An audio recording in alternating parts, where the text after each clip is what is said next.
షాబాద్లో కేటీఆర్ పర్యటనలో భాగంగా అక్కడక్కడ కొంతమందిని పోగేసి మాట్లాడినటువంటి విషయం మనం అందరం గమనించినాం. రోజు ఏదో ఒక సెన్సేషన్ వార్తలో నిలబడాలి, తనకున్నటువంటి కొన్ని సోషల్ మీడియాలలో వైరల్ చేసి తెలంగాణ ప్రజల్ని మభ్యపెట్టాలనే ప్రయత్నం చేస్తున్న కేటీఆర్కి ఒక్క విషయం గుర్తుంచుకోవాలని ఈ సందర్భంగా ఈ వేదిక ద్వారా గుర్తు చేస్తున్నా. గతంలో మీరు 10 ఏళ్ల అధికారంలో ఉంటారు, ఏ రైతు కన్నా సుఖంగా ఉండనిచ్చిండ్రా? రైతులకి బేడీలేసినటువంటి సంఘటన మీ చరిత్ర. నేరళ్ల ఘటన గుర్తు చేసుకుందాం ఒకసారి ఈ సందర్భంగాన్ని నేను తెలియజేస్తున్నా. మరి మీరు 10 ఏళ్లలో 8,000 నుంచి 10,000 రూపాయలు రైతు బంధు పెంచితే మేము వచ్చిన 10 నెలల్లోనే రైతుకి ఈరోజు 12,000 చేసిన చరిత్ర మాది. మీరు దిక్కుమాలిన వెధవేషాలేసి 7,25,000 కోట్లు తెలంగాణ రాష్ట్రం మీద అప్పు చేస్తే 17,000 కోట్ల మిగులు బడ్జెట్తో మీకు రాష్ట్రాన్ని ధనిక రాష్ట్రంగా అప్పచెప్తే ఈరోజు కుక్కలు చెప్పిన ఇస్తరాకులాగా తెలంగాణని అప్పులపాలు చేసి ఇచ్చిందే కాకుండా తాను చేసిన తప్పు తనకు తెలియదు అన్నట్టు నువ్వు చేసిన ఇన్ని తప్పులతోని తెలంగాణ రాష్ట్రాన్ని అప్పులపాలు చేసింది కాక ఇస్తున్న మా మీద పొద్దుమూకుల లొల్లి అబద్ధాల ప్రచారాలు. మీకున్నదేంది? అబద్ధాలు తప్పించి ఇంతవరకు మీ నోట్ల నుంచి నీ అయ్యే నోట్ల నుంచి ఎప్పుడన్నా నిజాలు వచ్చినాయా? దళిత ముఖ్యమంత్రి నుంచి మొదలు పెడితే ఈ రేస్ కార్ల దాకా మీ లొల్లి ఇప్పటిదాకా అబద్ధాలదే తప్పించి ఒక్క మాట నిజం కాదు. మీరు 10 ఏళ్లలో రైతు బంధు రూపంలో 22,000 కోట్ల రూపాయలు రైతులకు ఇచ్చిండ్రు. అది కూడా కొండలకి, కోనలకి, గుట్టలకి, వాగులకి, చెరువులకి, హైవేలకి, వెంచర్లకి ఇస్తే 22,000 కోట్ల రూపాయలు. అది కూడా ఔటర్ రింగ్ రోడ్ ని అమ్మేసి రైతు రుణమాఫీ చేసినటువంటి చరిత్ర మీది.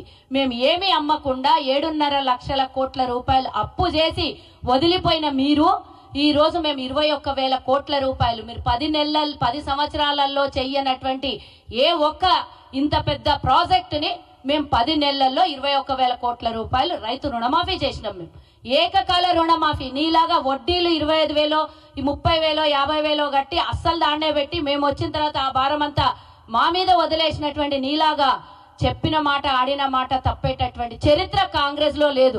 ఆ రోజు సోనియా గాంధీ తెలంగాణ ఇస్తానని ఇచ్చినటువంటి చరిత్ర మాది. సోనియా గాంధీ గారి నోట నుండి రైతు రుణమాఫీ గాని 6 గ్యారెంటీలు గాని సోనియా గాంధీ గారి మాట ఇందాక మా ఎమ్మెల్యే గారు అన్నట్టు ఇది శిలాశాసనం. 6 గ్యారెంటీలు అనేది ఒక రోజు ఆలస్యం అవుతున్నా కూడా మేము ఈ రోజు ఉన్నటువంటి పరిస్థితుల్లో ప్రతి ఒక్కటి అమలు చేయడానికి మేము ముందుకెళ్తున్నాం. కానీ మీలాగా దొంగచాటున ముసుగులేసుకొని అబద్ధాల ప్రచారం కాంగ్రెస్ చెయ్యలేదు, చెయ్యదు కూడా. ఏ పథకాన్ని ఇచ్చినా, ఏ ప్రాజెక్టును చేసినా, ఏ అభివృద్ధి చేసినా కాంగ్రెసే చేస్తుంది. కానీ నీలాగా నీ అయ్యలాగా నీళ్లు నిధులు నియామకాల పేరు మీద నీ కుటుంబం లబ్ధి పొంది నీ కుటుంబం లక్షల కోట్ల ఆదాయం చేసుకొని తెలంగాణ ప్రజల నెత్తి మీద 2 లక్షల రూపాయల రుణం మోపినటువంటి దరిద్రం చరిత్ర కాంగ్రెస్ది కాదు. ఇంత చేసినా నువ్వు చేసిన అప్పుల నుంచి ఇప్పటిదాకా 3,000 కోట్ల రూపాయలు అస్సల్లో నుంచి కట్టినటువంటి చరిత్ర మాది. ఇప్పటిదాకా ఒక 65,000 కోట్ల రూపాయలు నువ్వు చేసిన దరిద్రం అప్పులకి వడ్డీలు కట్టాల్సి వచ్చింది. ఇది మాట్లాడవే ఏ సభలో కూడా మేమేం చేయకుండా తెలంగాణ ప్రజలను మోసం చేసి 7.5 లక్షల కోట్ల అప్పు చేసినామని ఏంటో మాట్లాడవే. దాన్ని మాట్లాడకుండా కాంగ్రెస్ ఇచ్చిన గ్యారెంటీలు అబద్ధము, కాంగ్రెస్ 6 గ్యారెంటీలు ఇచ్చి దాన్ని దాటేయడానికి డైవర్షన్ పాలిటిక్స్ చేస్తుంది అంటే నువ్వు చేసిన దొంగ పళ్ళకు ఈ ఈడీలు సిబిఐలు అవి ఇవి లొల్లి నడుస్తుంది. దానికి దీనికి ఎందుకు మెర్జీ చేసి మాట్లాడతావు?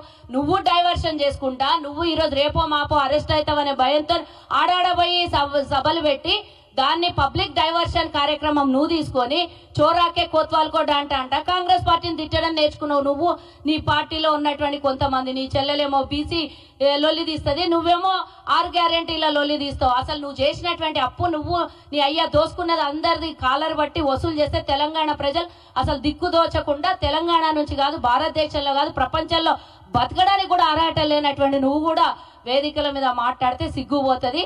ఇంకా ఎక్కువగా మా జిల్లాకు వచ్చినావు. మా జిల్లాలో చాలా మంది లీడర్లు ఉన్నారు. మా జిల్లాలో కాంగ్రెస్ లో జరిగినటువంటి అభివృద్ధి గురించి నువ్వు మాట్లాడడానికి నీకేమన్నా అర్హత ఉన్నదా? ఇందాక రామ్మోహన్ అన్న చెప్పిండు, మాకు ప్రాణహిత చెవెళ్ళ రాకుండా చేసినటువంటి దరిద్రం చరిత్ర నీది. మా జిల్లాకు వచ్చి మా మీదనే సవాలు ఇస్తుతున్నావు రా. రామ్మోహన్ అన్న డిసిసి అధ్యక్షులుగా ఉన్నారు. నీకే లెక్క కావాలనో, ఎవరికి రుణమాఫీ అయిందో, రేపు పొద్దున మేము 12,000 రూపాయలు ఎంతమంది రైతులకి 26వ తారీఖు తర్వాత మేము ఎంతమందికి ఇవ్వబోతున్నామో అన్ని లెక్కలతో సహా చూపిస్తాం. ఈ చర్చకు నువ్వు సిద్ధమా అని ఈ సందర్భంగా నీకు సవాల్ ఇసురుతూ రా, మా జిల్లాలో వచ్చి మీటింగ్ పెట్టడం కాదు, మా జిల్లాలో వచ్చి సభ మమ్మల్ని పిలిచి నువ్వు ఎక్కడికి వస్తావు రా, మేము నువ్వు సమయం కానీ డేట్ కానీ స్థలం కానీ నువ్వన్నా చెప్పు, మాకన్నా చెప్పమంటే మేము మా జిల్లాలో జరిగినటువంటి అభివృద్ధి గత 13 నెలల్లో మేము అన్ని చూపిస్తాం. నువ్వు 10 సంవత్సరాలు చేసినటువంటి అప్పులు కూడా ఆ సందర్భంగా చూపియాలని నేను డిమాండ్ చేస్తున్నా.